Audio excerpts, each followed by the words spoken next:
नमस्कार मित्रांनो, स्वागत आहे तुमचं आपल्या रहस्यमय भयकथा या यूट्यूब चॅनलमध्ये. तर मित्रांनो, ही कथा फार वर्षापूर्वीची आहे, म्हणजे आमच्या आजोबांच्या काळातली असावी. मित्रांनो, किसन नावाचा एक व्यक्ती होता. आता किसनबद्दल सांगायचं झालं तर एकदम तिशीतला तो तरुण होता. गडी अंगानं पहिलाचा रांगडा होता. त्यात तालमीला जाऊन जाऊन त्यानं आपलं शरीर अजूनच पिळदार बनवलेलं होतं. आणि मित्रांनो, आत्ताच 1-2 वर्षापूर्वीच किसनचं लग्न झालेलं होतं आणि तो आपल्या बायकोला सोडायला तिच्या माहेरी आलेला होता. कारण मित्रांनो, संक्रांतीचा सण आलेला होता. आता त्याने आपल्या बायकोला माहेरी सोडलं आणि तिथं जेवण वगैरे करून तो आता परत जायला निघाला. मित्रांनो, त्यावेळी गाड्यांची वगैरे सोय नव्हती. त्यावेळी बैलगाड्याच असायच्या. आता तो आपल्या गाडीला आपली बैल बांधायला लागला. त्यावेळी त्याचे सासरे जवळ आले आणि म्हणाले, जावाई बापू, रातच्या रात राहावा आणि दिवस उजडला की सकाळी निघून जावा. त्यावर किसन म्हणाला, नको मामाजी, घरी गुरं आहेत, बैल आहेत, आईन तात्या पण घरी दोघं एकटीच आहे, ती मला राहून नाही जमायचं, मला गेलंच पाहिजे. त्यावर सासरे जरा काळजीच्या सुरात म्हणाले, जायचं काय नाही, ठीक आहे हो, पण तुम्हाला माहीत आहे ना रस्ता कसा आहे, आणि त्या नदीवरल्या त्या पुलावर तुम्हाला माहीत आहे ना काय आहे ते. त्यावर किसन जोरजोरात हसायला लागला. म्हणाला, मामाजी, तुम्ही पण असल्या गोष्टीवर विश्वास ठेवता होय? अहो, त्याला काय घाबरायचं असतंय, आणि काय असेल तर मी हाय की खंबीर त्याला.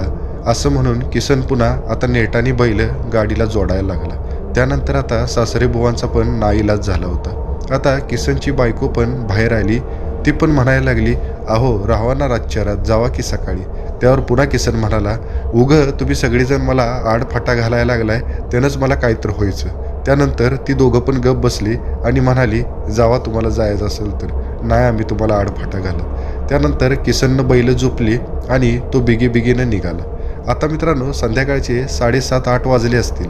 अंधार चांगलाच पडला होता, पण पौर्णिमा असल्यामुळं आकाशात चांगलंच चांदणं होतं. चांदण्याच्या प्रकाशामध्ये त्या अंधारात सुद्धा सगळं एकदम व्यवस्थित दिसत होतं. पण मित्रांनो, सगळं व्यवस्थित जरी दिसत असलं तरी किसनच्या सासऱ्याला एक काळजी होती. ती म्हणजे मित्रांनो, त्या पुलावर असणाऱ्या त्या बाईची. आता मित्रांनो, ही बाई कोण आहे हे मी तुम्हाला आता थोडंसं शॉर्टमध्ये सांगतो. तर मित्रांनो, किसनचं गाव आणि त्याची सासरवाडी हे जवळजवळच होती आणि त्या दोन्ही गावांच्या मध्ये फक्त एक नदी होती आणि त्या नदीवरून एक पूल होता. आता मित्रांनो, त्या पुलावरून एक 5-6 वर्षांपूर्वी एका किसनच्याच गावातल्या बाईनं उडी टाकून आत्महत्या केलेली होती. आता मित्रांनो, तेव्हापासून अमावस्येला आणि पौर्णिमेला त्या बाईला त्या पुलावर बघितल्याचं दोन्ही गावातल्या काही लोकांचं म्हणणं होतं. आता ही गोष्ट खरी होती की खोटी होती हे त्यांना माहिती. ती कधी पुलावरून इकडून तिकडं फिरताना दिसायची, तर कधी पुलाच्या खाली लोंबकळत असलेली दिसायची. असं बऱ्याच लोकांकडून वेगवेगळं वर्णन तिच्या बाबतीत ऐकायला मिळत होतं. पण किसनचा मात्र असल्या गोष्टींवर विश्वास नव्हता. आता किसन हळूहळू आपली गाडी घेऊन आपल्या गावाच्या दिशेने निघाला. आता मित्रांनो, थोडं जवळ गेल्यानंतर आता रस्त्याला थोडासा उतार लागला. कारण मित्रांनो, आता तो पूल जवळ आला होता. त्यामुळे मित्रांनो, हवेतला गारवा पण एकदम वाढला होता. कारण नदीला पण 12 महिने पाणी असायचं आणि पाणी असल्यामुळं नदीच्या दोन्ही बाजूला हिरवीगार झाडं होती आणि त्या हिरव्यागार झाडांमुळे आणि त्या पाण्यामुळे नदीवरून गार वारं व्हायचं. आणि जशी आता गाडी उताराला लागली तसा गारगार वारा किसनच्या अंगाला झोंबायला लागला. त्या वाऱ्यानं त्याच्या अंगावर एक प्रकारचा काटा यायला लागला. आणि मित्रांनो, आता तो उतार उतरून खाली चालला तशी त्याला आता झाडांच्या पानांची एक वेगळीच सळसळ जाणवली. मित्रांनो, त्या झाडांच्या पानाच्या सळसळीनं वातावरण अजूनच भयानक वाटत होतं आणि त्यातच भर म्हणजे रातकिड्यांचा आवाज. आणि मित्रांनो, वारा पण आता चांगलाच घोंगावायला लागला होता. एकूणच सगळं वातावरण एकदम भयानक झालं होतं. आता किसन वाघाच्या काळजाचा होता म्हणून तो तिथून चालला होता, पण तिथं जर कुणी हलक्या काळजाचा माणूस असता तर तो तिथून पुढे गेलाच नसता. आता किसन हळूहळू आपली गाडी उताराने खाली घ्यायला लागला. मित्रांनो, रस्ता म्हणजे कसला हो, एकदम कच्चाचा रस्ता होता तो. आता तो हळूहळू आपली गाडी खाली घ्यायला लागला. त्यानंतर पुढं त्याला एक बंधारावजा पूल दिसला. त्याच्या दोन्ही बाजूला काहीच नव्हतं, फक्त एक बंधाऱ्यासारखा पूल होता. आता मित्रांनो, जसा तो पुलाच्या जवळ जात होता तसं वारा अजूनच गार होत होता. त्यानंतर मित्रांनो, अचानक त्याची बैल बिथरली.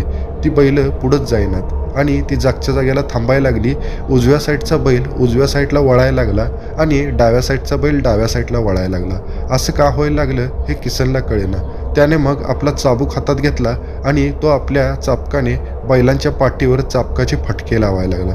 तरी पण मित्रांनो त्याचे बैल काय पुढे जाईनात. आता मित्रांनो किसननं व्यवस्थित त्या पुलाकडे बघितलं तर त्याला पुढं एक बाई उभी असलेली दिसली.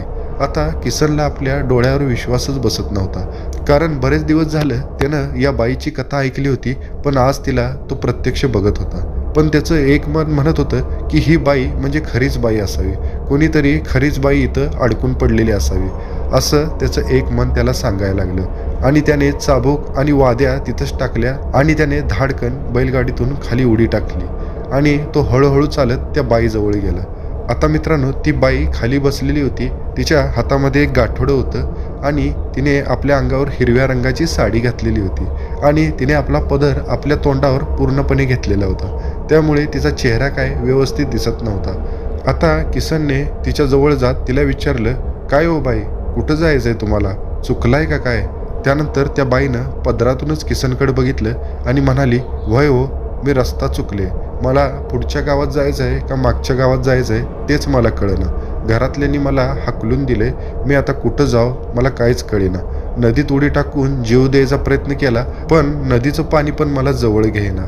आणि तिच्या अशा भ्रामक बोलण्यानं किसनला काहीच कळलं नाही की नेमकं तिला काय म्हणायचं. मग किसन तिला म्हणाला, तुम्हाला मागच्या गावाला जायचं आहे का पुढं जायचं आहे?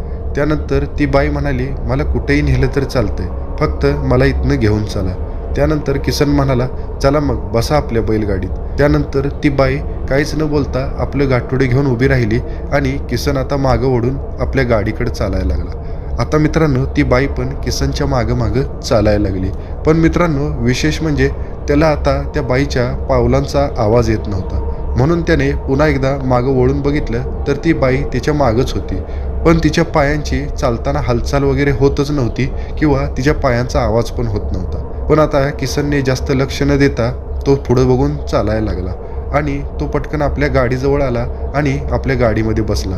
ती बाई बैलगाडीच्या मागं जाऊन उभी राहिली आणि किसन आता तिला मागे वळून म्हणणार होता की तुम्ही बैलगाडीत बसा, म्हणून त्याने मागं वळून बघितलं. तेवढ्यात तो बघून आश्चर्यचकितच झाला, कारण ती बाई तिच्या बैलगाडीत बसली सुद्धा होती आणि तिनं तिचं गाठोडं पण खाली ठेवलं होतं. आता मित्रांनो किसन काहीच बोलला नाही आणि हळूहळू किसनने आपला चाबूक बैलाच्या पाठीवर मारला, तशी बैल आता पुढं चालायला लागली. आता मित्रांनो 1-2च मिनिटात गाडी पुलाच्या एकदम मध्यावर आली आणि अचानक त्या बाईचा मागून किसनला आवाज आला, पाहुणं, तंबाखू आहे का तुमच्याकडे? त्यानंतर किसन त्या प्रश्नानं एकदम चकितच झाला, कारण एक बाई एवढ्या रात्रीचं त्याला तंबाखू कशी मागू शकेल. आता त्याच्या मनात थोडीशी शंकेची पाल चुकली आणि आता त्याला सासरे आणि बायको जी सांगत होती ती गोष्ट त्याला खरी वाटायला लागली. पण आता मागं वळून पण चालणार नव्हतं, कारण घाबरलो तर आपला जीव जायचा. आणि किसन भिणाऱ्यातला पण नव्हता. त्याने थोडा वेळ आपल्या मनावर संयम ठेवला आणि आपल्या मनावर ताबा मिळवला आणि 1-2 मोठे श्वास घेत त्याने आपल्या कमरेतून तंबाखूची पिशवी बाहेर काढली आणि ती पिशवी मागं न बघताच तिच्याकडे दिली. त्यानंतर ती बाई किसनला म्हणाली, पाहुणं, मला तंबाखू मळता येत नाही हो, मला तंबाखू मळून देता का? त्यानंतर किसनने पुन्हा ती पिशवी आपल्या हातात घेतली आणि आपल्या डाव्या हातावर तंबाखू घेऊन तो ती तंबाखू मळायला लागला आणि मळून त्याने ती तंबाखूची चिमट मागं न बघताच तिच्याकडे सोपवली आणि तिने आपला हात त्याच्या हाताच्या खाली लावला. आणि ज्यावेळी मित्रांनो किसनच्या हाताचा तिच्या हाताला स्पर्श झाला, त्यावेळी किसनला एखाद्या थंडगार बर्फाला स्पर्श केल्यासारखं जाणवलं, कारण मित्रांनो तिचे हात एकदम बर्फासारखे थंडगार होते. आणि किसनने ती तंबाखूची पूड तिच्या हातात सोडली आणि झटकन आपला हात पुढे घेतला. आता मित्रांनो एवढ्या वाघाच्या काळजाच्या किसनला सुद्धा चांगलाच घाम फुटला होता. एवढ्या थंडीत सुद्धा त्याच्या कपाळावरून घामाच्या धारा व्हायला लागल्या होत्या. त्याच्या हृदयाची धडधड आता खूपच वाढली होती आणि तो कधी एकदा या पुलावरून बाहेर जातोय असं त्याला झालं होतं. आणि आता त्याने चाबकाचे 1-2 मोठे फटके आपल्या बैलांना दिले, तशी त्याची बैल आता जोर लावून पळायला लागली. आता मित्रांनो 1 मिनिटभरातच तो पूल संपला आणि आता गाडी पुन्हा एकदा चढायला लागली आणि तो जोरात आपल्या बैलांच्या पाठीवर चाबकाचे फटके लावायला लागला. बैल पण आता तावातावाने चढायला लागले आणि मित्रांनो जसा तो चढून वर गेला तसं त्याला आपल्या गावातल्या वस्त्यांवरचे दिवे दिसायला लागले, तसा त्याचा जीव भांड्यात पडला. त्यानंतर मित्रांनो आता त्याला थोडंसं हायसं वाटलं आणि त्यानं हळूच मागं वळून तिरक्या नजरेने बघितलं तर मित्रांनो गाडीत आता कुणीच नव्हतं आणि पुन्हा एकदा त्यांनी पूर्णपणे मागं वळून बघितलं तर मित्रांनो खरंच गाडीत कुणीच नव्हतं. आणि त्याने आता पुन्हा मागं नदीकडच्या पुलाकडे बघितलं तर मित्रांनो ती बाई चालू गाडीमध्ये कधी उतरली त्यालाच माहीत नव्हतं आणि ती तशीच रस्त्याच्या मध्ये उभी राहून त्या गाडीकडे बघत होती.